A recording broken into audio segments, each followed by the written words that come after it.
सर्व माझे भावी चेअरमन, व्हाईस चेअरमन, सदस्य आणि सर्व आदरणीय ज्येष्ठ मंडळी, तरुण मित्र, पत्रकार मित्र आणि माझ्या भावांनो,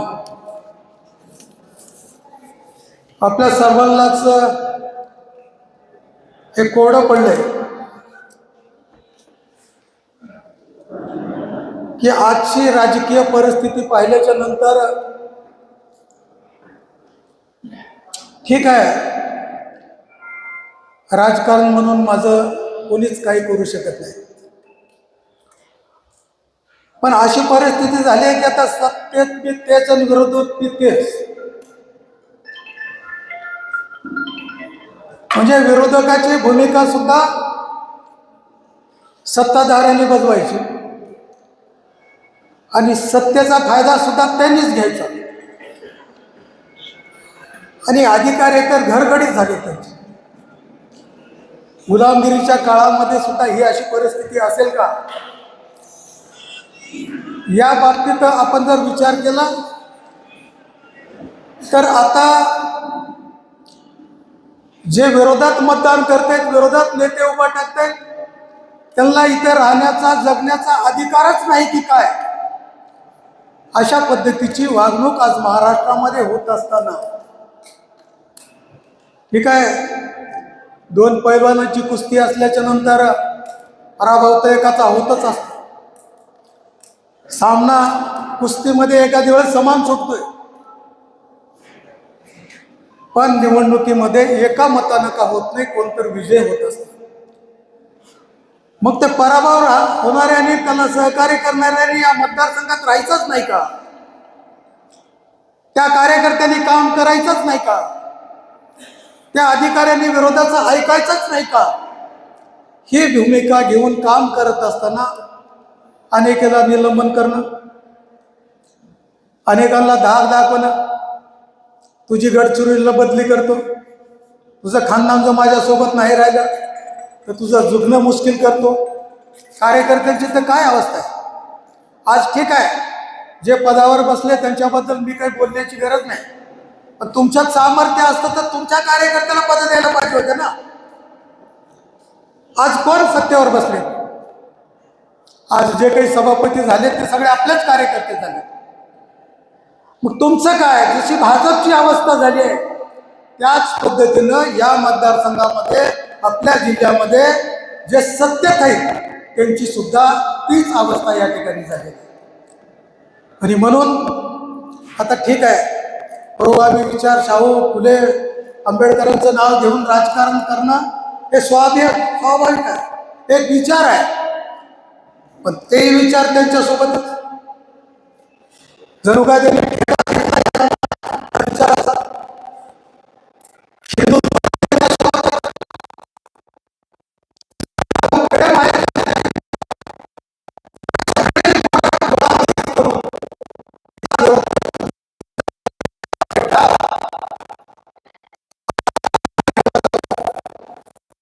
आपण शिवाजी महाराजांचे गनिमी कावे कधीतरी राजकारणामध्ये या ठिकाणी घ्यावे लागते. वेळ प्रसंगानुसार काही दिशा, कधी विचार बदलावे लागतील आणि कार्यकर्ते आपले जीवन ठेवावं लागते आपल्या मतदारांच्या साठी. आणखी या ठिकाणी मला एक आता शेर लिहून दिलेला या ठिकाणी,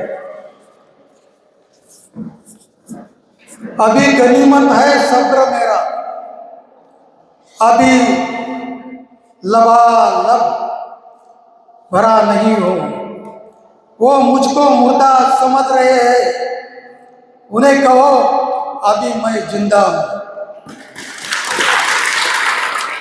भविष्यामध्ये काय कुणाचा काळ येईल, कोण काय कुठं राहील, पण सत्ता आली म्हणजे ठीक आहे, झुकतं माप असतंय, समजू शकतो आपण कार्यकर्त्यांना, पण विरोधकाचे संसारच उद्ध्वस्त करायचे, त्यांना जगणं मुश्किल करायचं, हे राजकारण आम्ही कधीच या ठिकाणी केलेलं नाही आणि भविष्यामध्ये हे सुद्धा राजकारण लोकांना अपेक्षित नाही. कारण चुकलं म्हणण्याची ताकद या मतदारामध्ये असली पाहिजे, कार्यकर्त्यात धमक असली पाहिजे, आपला नेता जर चुकत असतात, पण भविष्यामध्ये कोणच कुणाच्या समोर या ठिकाणी शब्द बोलणार नाही. बोललास तर तुझी बघून घेतली जाईल, हे भाषात नाही तर वागणुकीमध्ये दाखवून देणाऱ्याला सुद्धा आपल्याला आता दुसरा कुठला पर्याय नाही. खरं तर आजच्या परिस्थितीमध्ये अजय पवार साहेबांनी माझ्यावरती विश्वास टाकला होता, या मतदारसंघात लढण्याची ताकद दिली होती.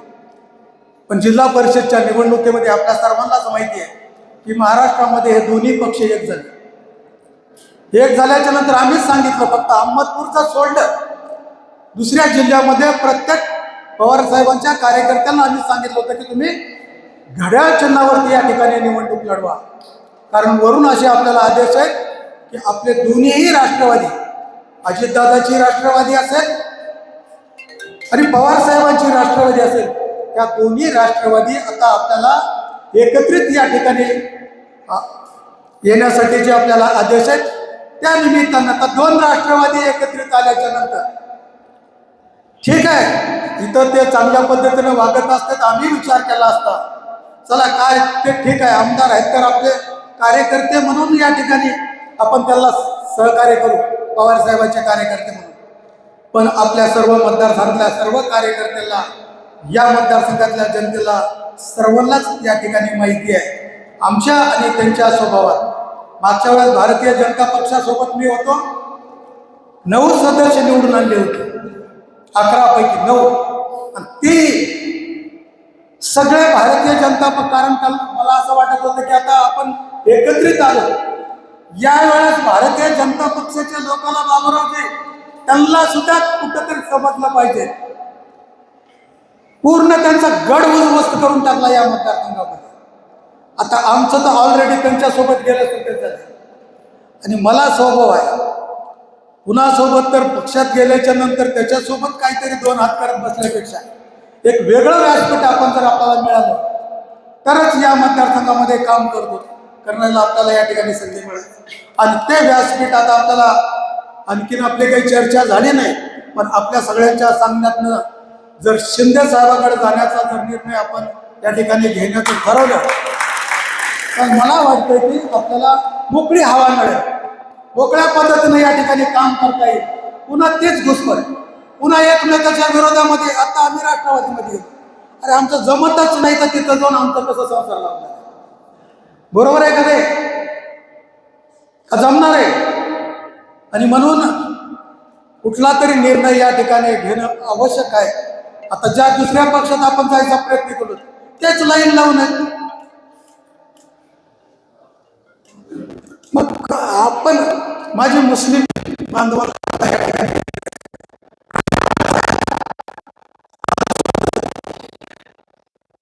आपल्याला 3.5 वर्षामध्ये हे सगळे माझ्या, कारण सांगायला हरकत नाही या ठिकाणी फक्त मी एकटाच होतो,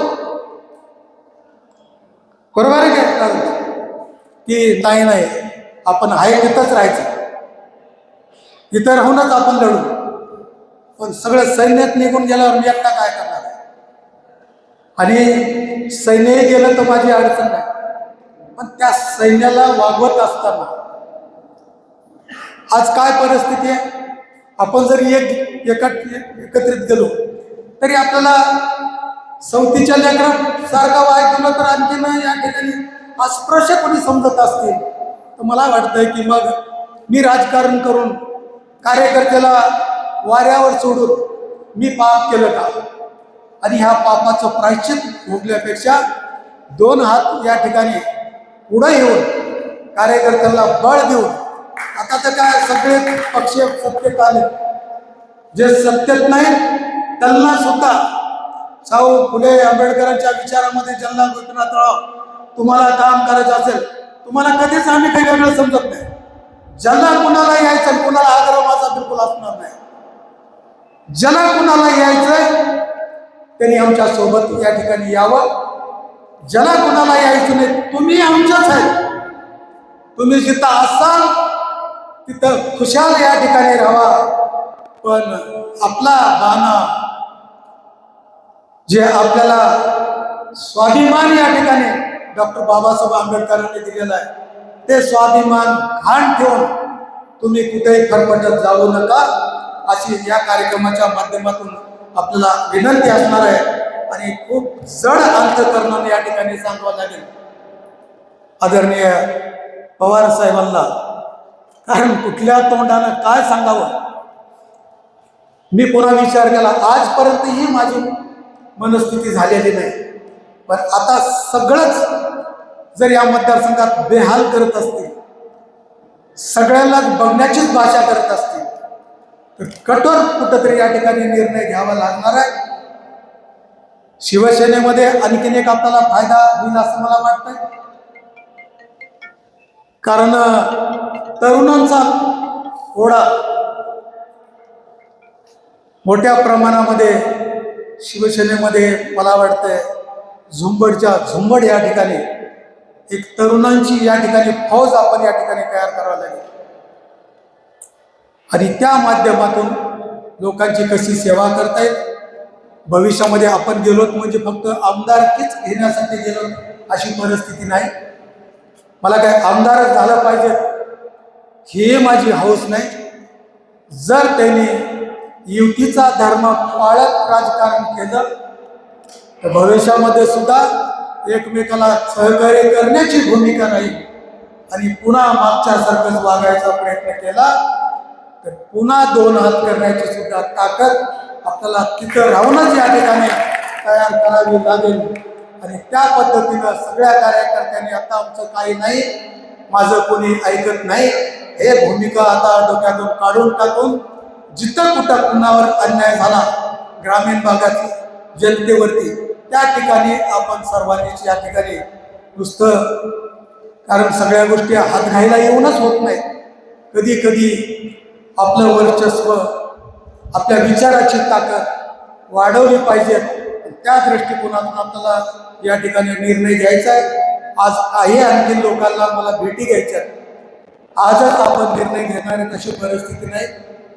ज्या पक्षात कुठल्या पक्षात जायचंय त्याही पक्षातल्या कार्यकर्त्याला बोलून बाबा आम्ही तुम्हाला चालतो का, जमतंय का, नाही तर पुन्हा आणि भांड्याला भांडं घासत आपण बसल्यापेक्षा कल्ला वाटलं तर मग आपल्याला अनेक पर्याय या ठिकाणी आहेत.